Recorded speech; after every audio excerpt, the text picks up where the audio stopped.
Welcome to my channel the Vijay reviews. ఇప్పటిదాకా మన channel ఎవరైనా సబ్స్క్రైబ్ చేసుకోకపోతే ప్లీజ్ సబ్స్క్రైబ్ చేసుకోండి. అఖండ 2 తాండవం మూవీ రిలీజ్ అయింది. బాలకృష్ణ గారు, బోయపాటి సీన్ గారు ఇద్దరు కాంబినేషన్లో రిలీజ్ అయిన మూవీ ఎలా ఉందో ఇప్పుడు మనం మాట్లాడుకుందాం.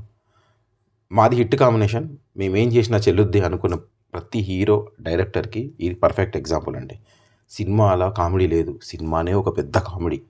ఆ సర్కస్ ఫీట్లు ఏంటి, ఆ పాటలు ఏంటి, అసలు ఆ సౌండ్ ఏంటి, బోయపాటి సీన్ గారు ఏం చేద్దాం అనుకుంటుండ్రు, ఏం చేస్తున్నారు అర్థమే కావట్లేదండి. దీనికి తోడు దీన్ని నేషనల్ లెవెల్లో రిలీజ్ చేయాలని ట్రై చేస్తున్నారు. అవసరం అసలు అది ఇక్కడే మెయిన్ మెటీరియల్ అవుతున్నారంటే ఇది నేషనల్ లెవెల్లో మెయిన్ మెటీరియల్ అవుతుంది. బోయపాటి సీన్ గారి విజన్ అన్నది క్రింజ్తో కూడుకునే ఉంటుంది. ఈ క్రింజ్ మీద పెట్టిన దృష్టి ఆయన ఇంకా స్టోరీ అండ్ రియల్ కాన్సెప్ట్ మీద పెట్టిందంటే బాగుండేదండి. చాలా చాలా చాలా వరస్ట్. బాలకృష్ణ గారి గురించి మాట్లాడదాం. చాలా కష్టపడ్డారు మేకప్తో కానీ, డైలాగ్ డెలివరీ, మాడ్యులేషన్, ఎవ్రీథింగ్ కనుగొని. కానీ మన బోయపాటి సీన్ గారు అన్నీ తీసుకెళ్ళి ఒక సర్కస్లో పెట్టి సర్కస్ ఫీట్లు చేయించారు ఆయనతో. ఆదిపిని శెట్టి గారు కూడా ఒక మెజిషియన్ లాగా బొమ్మలు తీస్తూ ఉంటారు. ఆయన చేసిన యాక్టింగ్ అంతా వేస్ట్ అయిపోయింది. సో ఇలాంటి సీన్స్, గ్రాఫిక్స్ మామూలుగా ఎక్స్ట్రాడినరీ గ్రాఫిక్స్ అనమాట. మీరైతే అసలు నవ్వి నవ్వి చచ్చిపోతారు థియేటర్లో, అంత బాగుంది. తమన్ మ్యూజిక్ గురించి మనం మాట్లాడుకోవాల్సిన అవసరం లేదు. సినిమా నుంచి బయటికి రాగానే అసలు బస్సు డ్రైవర్లు హారన్లు కొడుతున్నా కూడా వినబడట్లేదు, అంత బాగా కొట్టాడు మ్యూజిక్.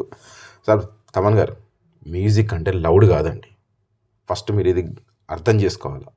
మ్యూజిక్ని జనాలు ఎంజాయ్ చేయాలి, పూనకాలు రావాలి. అంతేగాని గట్టిగా మ్యూజిక్ కొడితే చెవులు పోతాయి కానీ పూనకాలు రావు. అసలే హిందూయిజంని అందరూ యూజ్ చేసుకుంటుంటారు, రాజకీయ నాయకులు యూజ్ చేసుకుంటుంటారు. అంటే ఇప్పుడు డైరెక్టర్లు కూడా యూజ్ చేసుకోవడానికి ట్రై చేస్తుంటారు.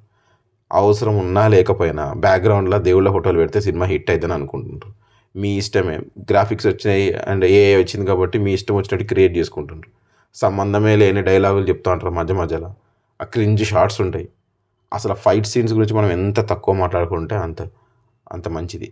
ఇట్లాంటి వాటికి అవార్డు పెట్టాలండి. Worst film director, worst fight master, worst అని ఒక వరస్ట్ కేటగిరీలోంచి కూడా మనం అవార్డ్స్ ఇస్తుంటే అప్పుడు వాళ్ళకి అర్థమైంది మేము ఎంత వరస్ట్ తీస్తున్నాం రా అని చెప్పి. హాలీవుడ్లో ఇట్లాంటిది ఉంటారన్నమాట, worst acting and worst director అని చెప్పి. సో అట్లాంటిది ఇక్కడ కూడా తీసుకొస్తే అప్పుడు తెలుస్తుంది మేము ఎంత క్రింజ్ తీస్తున్నామో వాళ్ళకైనా అర్థమైంది.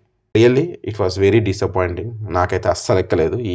అసలు ఏది ఎక్కలేదు మూవీలో. నాకైతే సినిమా నచ్చలేదు. నచ్చదు గైస్.